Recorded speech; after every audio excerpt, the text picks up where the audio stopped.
It is Thursday, and it is time for the Why So Serious show. Jesse Morrison, Max Bechtold, and Max, we got some unfortunate news today. Oh, no. Jay Cutler Oh, yeah. is with Tommy Lahren. Yeah. What are your thoughts, Max? What? What are your thoughts, Max? Very confused. I didn't, honestly, after watching Very Cavallari, which Jay Cutler rarely came off as good in, I still didn't peg him as somebody who would rumored, these are all rumors. Yeah, rumors, yes. Yeah. Rumored to be dating Tommy Lahren. I didn't see it coming. You know, I also don't see Jay Cutler as, the most politically charged individual I've ever seen in my life. I agree. I wonder what I think I know the answer to this, but I wonder what their conversations are like. And in the end, I've settled on they don't have them.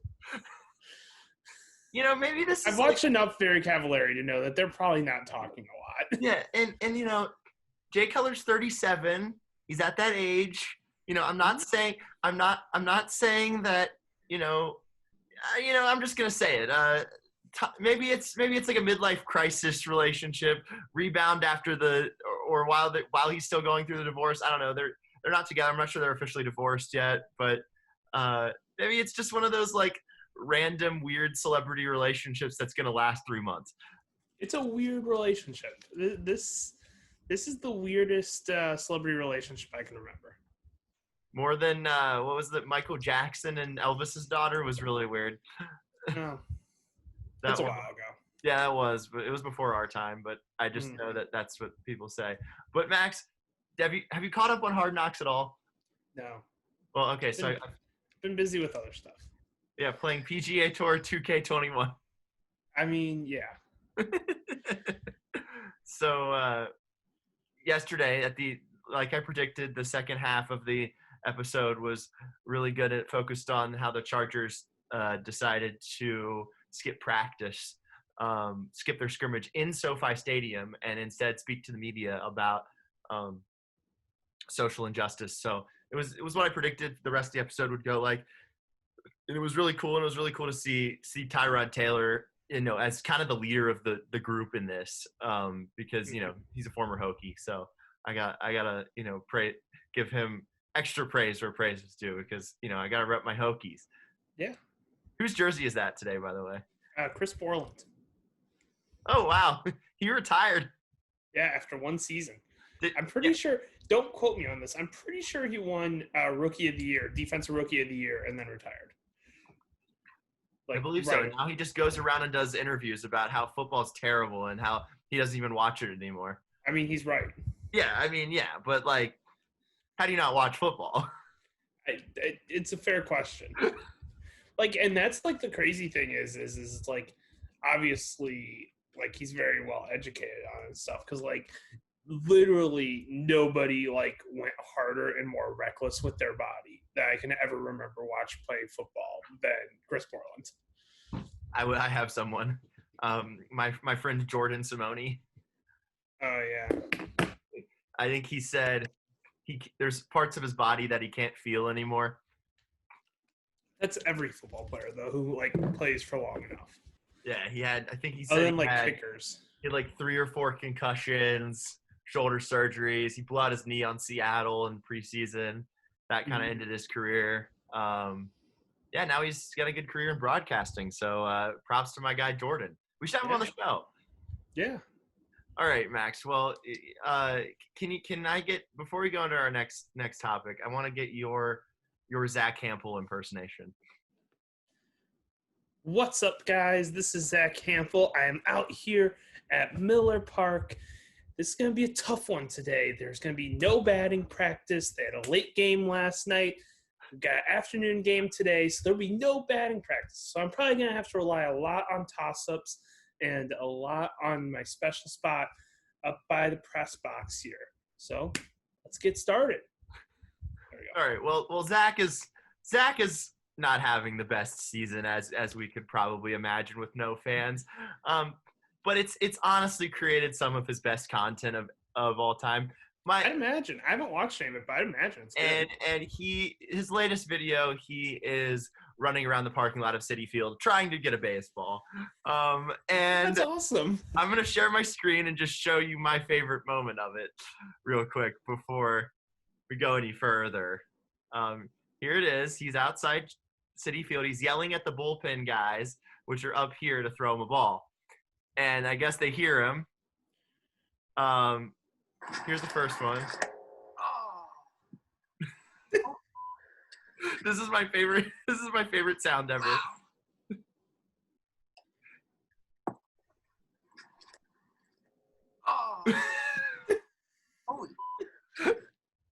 Hold up.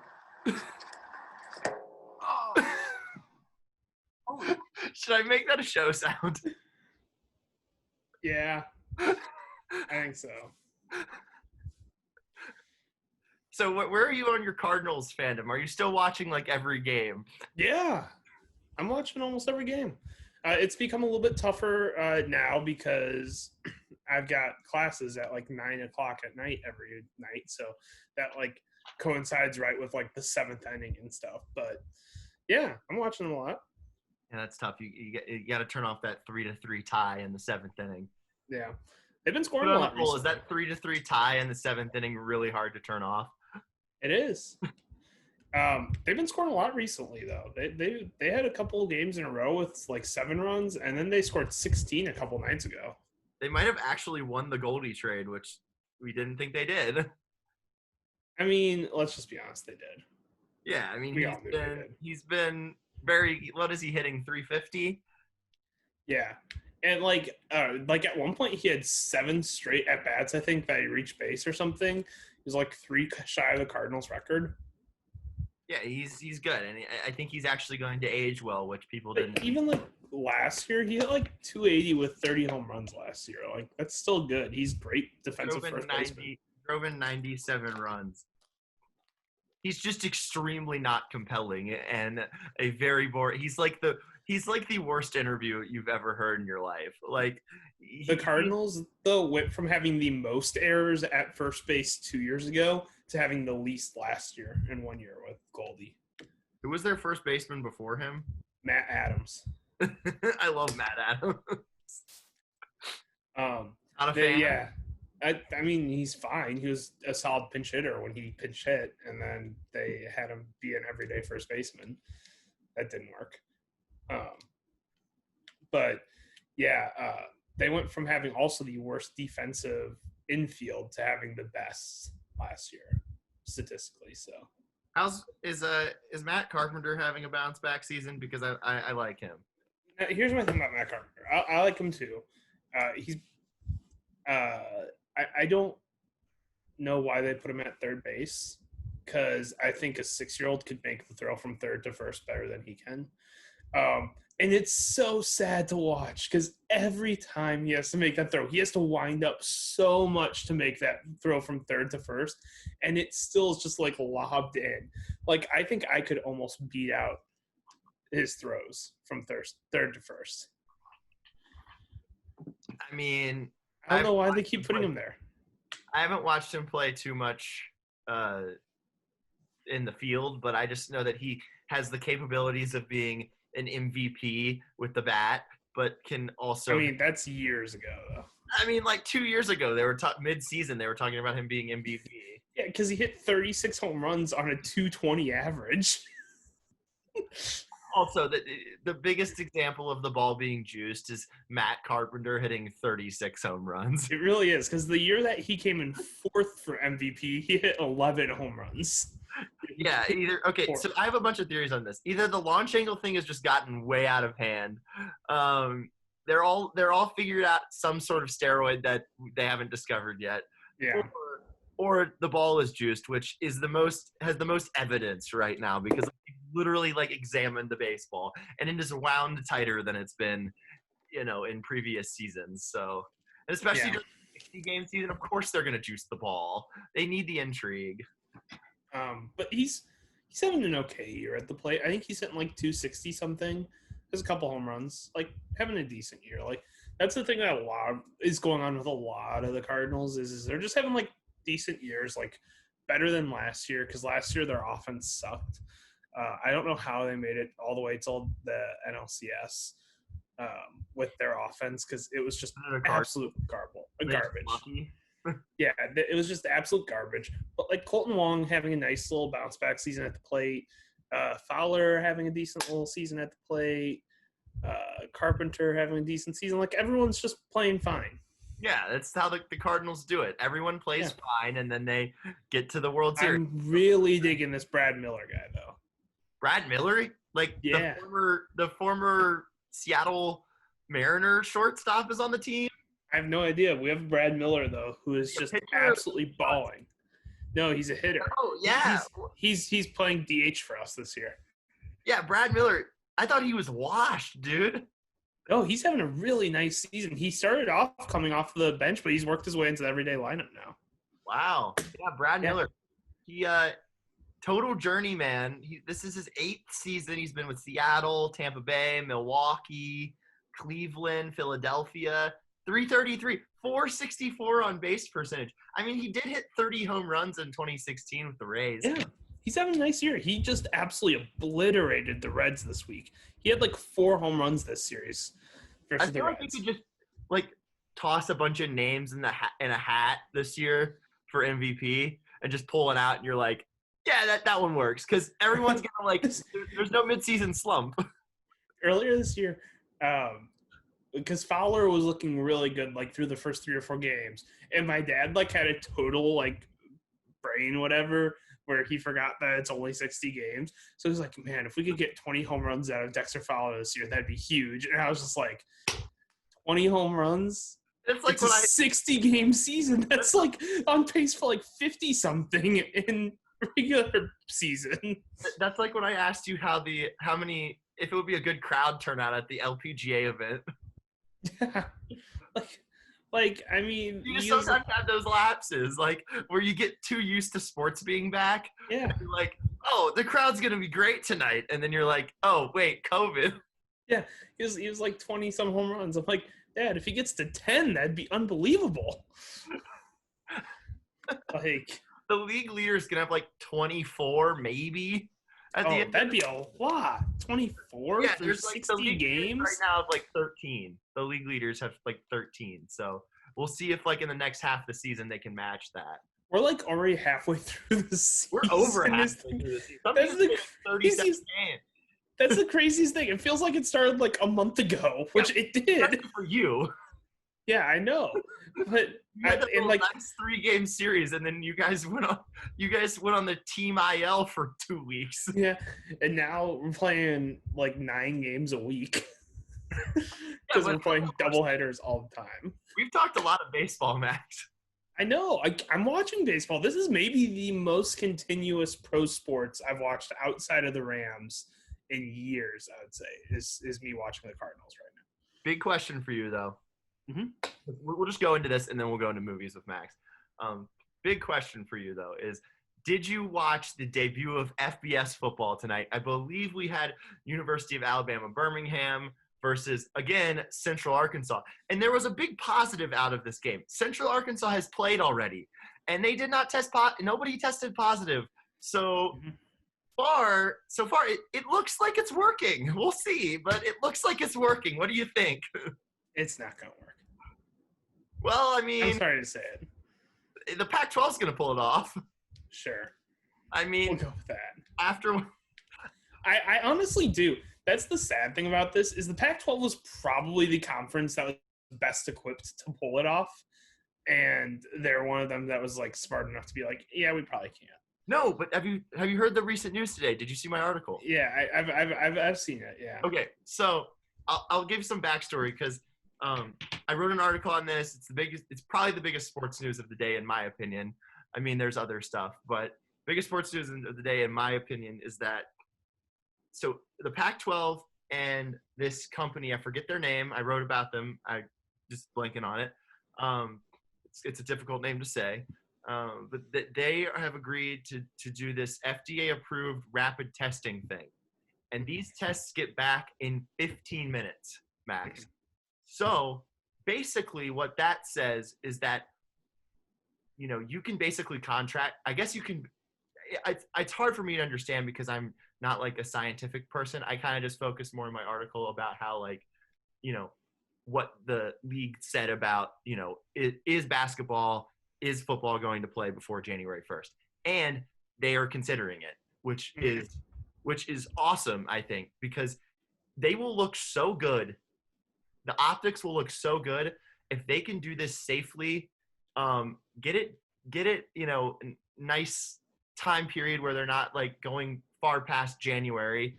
And and then these other leagues like start to, too early without this rapid testing thing, because it's just a game changer from what I can tell. Like you can literally test everyone and then like retest everyone and like move people around and stuff. So I think it's pretty foolproof, but I don't know. What are your thoughts?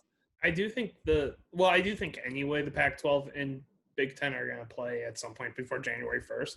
But if they can get this to boost that for them, I mean, that's huge. If it can go and it can work, and we already see possibly other conferences kind of pull it off even without this, that just makes it even more safe and easier to do. So yeah, and dude, this could be a game changer for society in general before the vaccine. Like, think about it. Like, you could pack a stadium potentially. I mean, I just don't know, like, if you come in contact with someone in like line while you're waiting to get this. Right, that's the issue.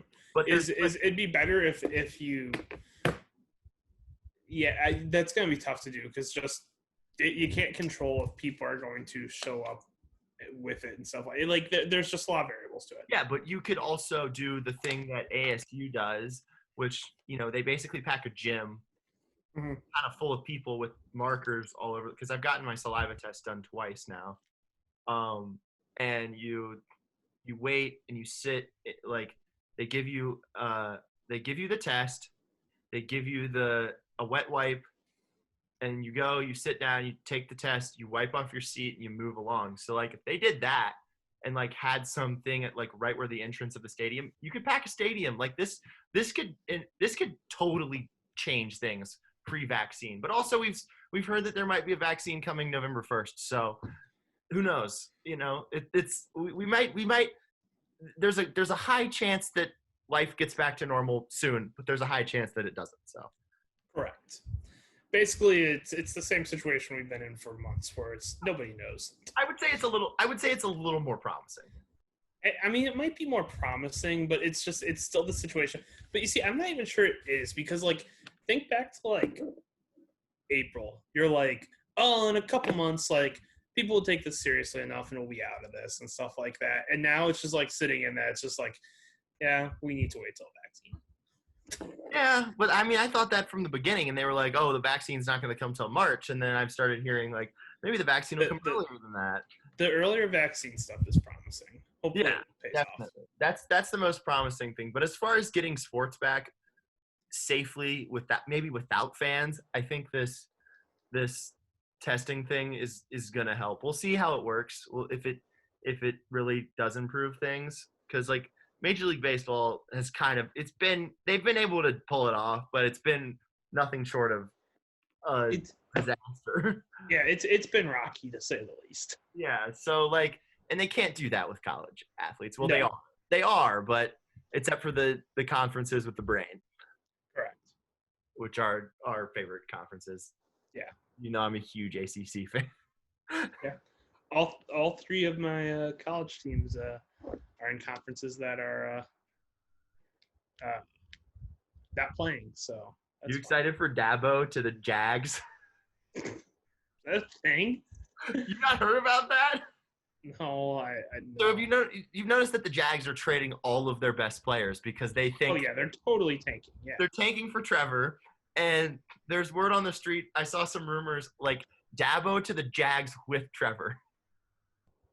I mean, I think but you see, I think that every single time, and it never works out. I was like, oh, Lincoln Riley is going to go to Cleveland and team up with Baker. Doesn't happen. And then I was like, oh, maybe the Washington football team will hire Ryan Day to work with Haskins. Didn't happen. So I always think that's going to happen, and it never does. Yeah, but yeah, I don't know. I just don't see Dabo as an NFL coach. But I agree with that. uh, like he's really a purely college guy.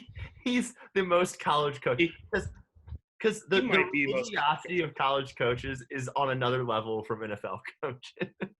Like, I would say him, and ironically, because this person was actually really successful in the NFL, but him and Jim Harbaugh are like the epitome of college coaches.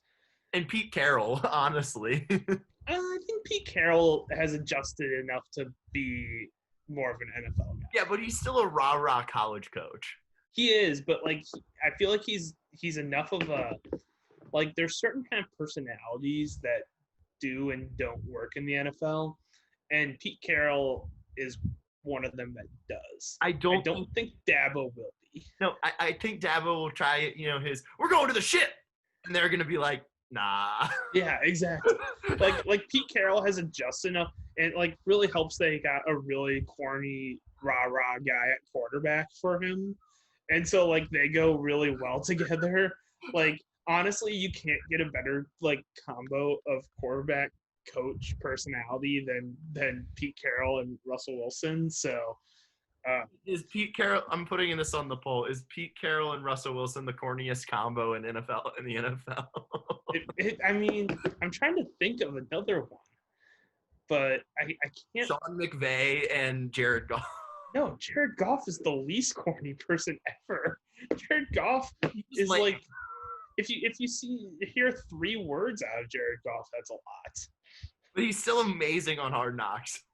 Yeah, he's really. I mean, he's funny. He's good. Like, he seems like a really cool guy. It's just he's Jay Cutler 2.0. He kind of is. Yeah.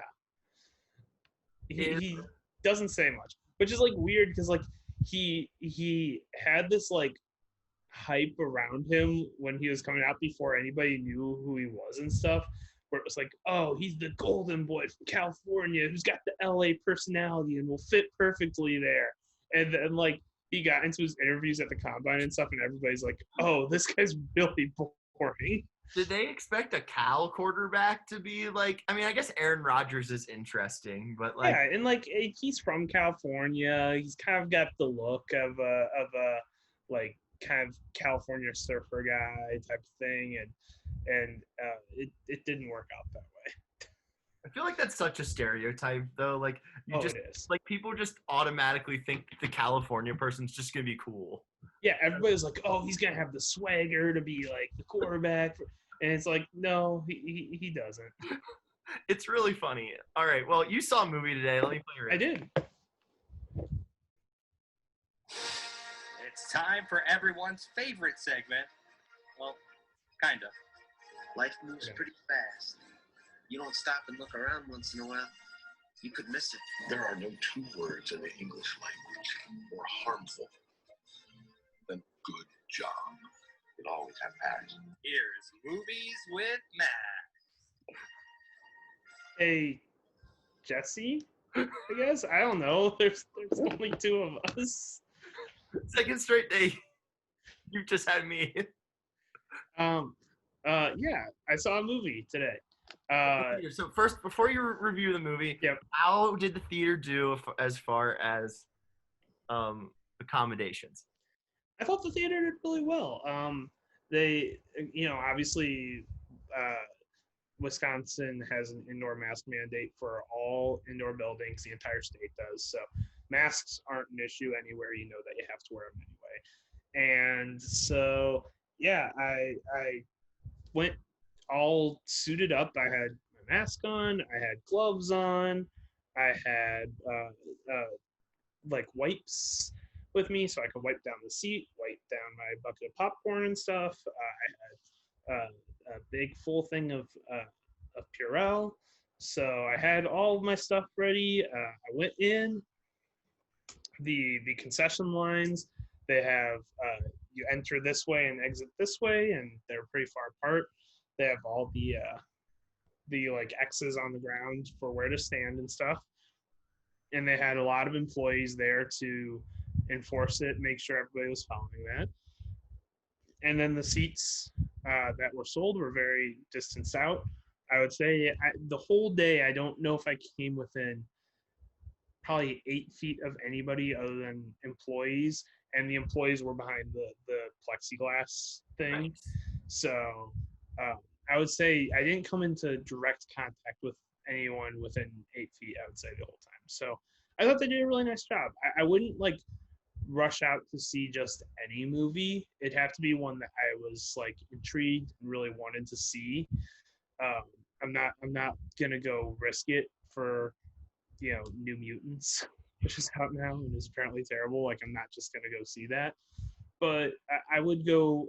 I would feel safe going back for a movie I'm excited about. So What theater is this? Is this like a local theater, like that local theater that you told me about? it's Marcus Cinemas, which is a Midwestern chain. It was started in, I believe, Milwaukee, and now they have a bunch in Wisconsin, a bunch in Minnesota, a bunch in Illinois, some in Iowa, Michigan, Missouri, stuff like that. So it's a Midwestern chain.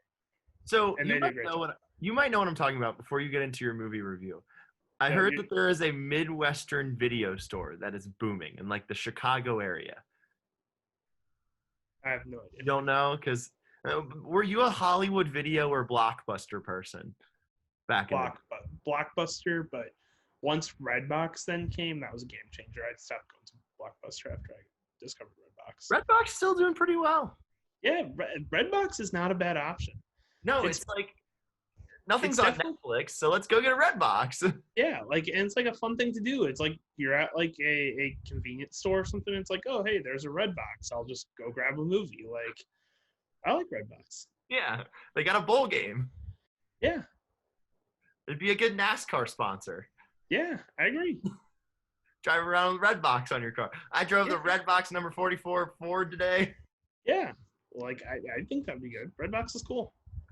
All right. Well, you watched a movie. Let's hear what Yeah. you have to say. So I saw Tenet, which was coming into the year probably among the 3 or 4 biggest hyped movies. And it's kind of the movie that's like the introduction back into theaters. It's New Mutants was the first kind of major movie to be released in theaters, but Tenet is like the first one that's actually doing pretty well at the box office. It's actually like people are taking the risk to go see it. New Mutants only did like 6 million last week, which is absolutely nothing. And so I expect Tenet to probably do 15 to 20 million this week. Is that a lot for nowadays, though? Like 15 to 20 million? Well, it wouldn't be for regular times, but in Yeah, that's the what I'm saying. current- in the Nowadays. current world, I would say 15 to 20 would be a huge box office success in America. Okay, so this movie. This movie isn't good, and it's really disappointing because Christopher Nolan is one of the better directors right now. I'm not a huge fan of his, but he is one of the better directors right now, and he is coming off his best movie, which is Dunkirk, a movie that totally caught me by surprise. Overrated. It's not. I love war movies, and it's overrated. But that's the thing is it's not a traditional war movie. So people who are fans of war movies generally don't like it. Then people like me who absolutely hate war movies love it. You hate war It's- movies? Yeah, they're awful. They're all the same exact thing, and I don't Fury care was about not the same exact thing. what? The movie Fury with Brad Pitt was not the same exact thing. It's the same exact thing as every other war movie other than Dunkirk. This is a terrible take. No, it's not. They're all the same. What about the one about the guy that didn't carry a gun? Like, that's a different Yeah, one. that still has a lot of cliches from war movies in it. Like war movies are so heavy on cliches. They are so heavy on cliches. Do you count Stripes with Bill Murray as a war movie? No, that's a different thing. That's a different thing. That's like how I don't consider Caddyshack a sports movie. That's just a completely different. I'm glad you've seen it, right? Yeah. Okay, I'm glad you've seen that because my parents showed me that movie before I was too old. I mean, before I was old enough to see it, and it might be the best Bill Murray movie. Like it's very so good. But anyway, yeah. So war movies, I'm not a fan of. That's why I didn't really care for 1917 last year, when that was getting all the best picture hype, when people were saying it's the best movie of the year, it's going to run away with all the awards. If you want to get a bunch of awards or get nominated for a bunch of awards, you make a war movie. Yeah, you do. And you make a war movie where it's like, oh, this person's a teacher back home and they just want to get back to their students. And then his partner's like, oh, yeah, I've got a wife back home who's 3 months pregnant and I just need to get back. And they're like sitting around like a fire or something like that. And then they go into war, and then like the really meek one, like who's like kind of afraid to be in the war, always dies. And then like we get it. Like it's always the same thing. But Fury with Brad Pitt is a tank movie. I mean, Fury's not terrible. It's definitely the best David Ayer movie. I like it mostly for the cast because I really like Brad Pitt and Shia LaBeouf. But anyway, Dunkirk is a completely different thing, especially if you saw it in theaters, especially if you saw it in IMAX. I mean, because it put you right in the middle of the war. That's what I like about it is it's not telling you a story. It's just placing you in the middle of the war and just being like chaos is happening around you. Like, and that's what I love about it. I will say that Tom Hardy, you couldn't understand a thing he says, but he was amazing. He's so good, and he's so good in every role that you can't understand a word he says. There's like a solid 6 movies where I don't think you can understand a single line of dialogue he says, but somehow he's still the best part of every single one of them. I don't know if you've seen. We're getting way off topic, but I don't know if you've seen The Revenant. I have. His whole movie, he's like, and it's like one of the best performances of the decade, I think. And he's like, you can't understand a single word that comes out of his mouth that whole movie. Also, I loved how in Batman, they put a face covering. That's part of that movie too. Yeah, I know, but I love how they put a face covering over the guy that you can't understand anything that he said. That's what they do in a lot of movies with him too, because that's what they did in Dunkirk also. Is he had the fighter pilot thing over his face? Like, there's so many movies where you can only see from like the nose up and stuff of him, and you can't understand a single word, and he's still great in all of them. There's a movie where he's like a moonshiner. I don't remember what it's called. But he's amazing. And like in Mad Max Fury Road, he says like 20 words in the whole movie, and you can only understand like a third of them, and he's still great in it. Like, anyway, Tom Hardy's awesome. He's one of the best actors in the world. Even for no apparent reason. Yeah. I don't even know why. He just has like that charisma to him where you really, really like watching him. You know what I mean? Yeah. Like I really enjoy watching Tom Hardy when he's on screen. I don't know what it is about it, but anyway, so I went into Dunkirk with absolutely zero expectations. It blew me away. I absolutely loved it. It was one of my favorite movies that year. I actually kind of thought it should have won Best Picture that year. Which movie did? I believe that was Green Book's year. Oof. I'm not 100% positive on that, but I believe that was Green Book. And so I was so excited about this movie because I'm like, okay, I've never really gotten Nolan, and he finally made a movie that I really like. The trailers for this one look great. It's a great cast. John David Washington of Ballers fame, the son of Denzel Washington. And I've never met someone that likes Ballers as much as you. I don't even really like that much because I haven't watched it in like 3 years. Like all the Ballers. You always make Ballers references. I know. I haven't watched it in like 3 years though. You're like Mark Slayer. It's always on Ballers. He is. Yeah, so John David Washington is a really good actor who's kind of up and coming right now. He was in Black Klansman, which was an amazing movie a couple years ago, and then they had Robert Pattinson, who has totally reinvented himself as one of the best actors in Hollywood. By the way, he's phenomenal in this movie as well. And they have Elizabeth Debicki, who's one of the most underrated actresses in Hollywood. So he had a really good cast for it. It looked like really intriguing, really interesting, and it had me for like the first 10 minutes because the opening scene, I mean, like almost all Nolan movies, the opening scene is kind of what really set the tone. It's what really got it going. It was an amazing opening scene, and then the rest of the movie is just nonsense. Like, it's literally just nonsense. The rest of the movie is. It's like this weird time-bending movie where like they can move time forwards and backwards, and but they never really explain it, and it's so confusing, so jumbled. The movie looks great. I mean, the visuals are amazing. They did almost everything practically. They actually like crashed a plane in one scene. They they did some amazing stuff. The score is unbelievable by Ludwig Göransson. He won best score for Black Panther a couple years ago. He also did the score for the Creed movies. He did all of the music for The Mandalorian. He's an amazing composer, and his score is unbelievable here. Performances, like I said, are really, really, really great. It's just they were given a complete nonsense story to work with that was actually really boring because it was so nonsensical. You couldn't follow anything, so you couldn't get invested in the story. So it was a major disappointment. This was my number one most anticipated movie of the year coming into the year. So it was a massive disappointment for it to not be very good.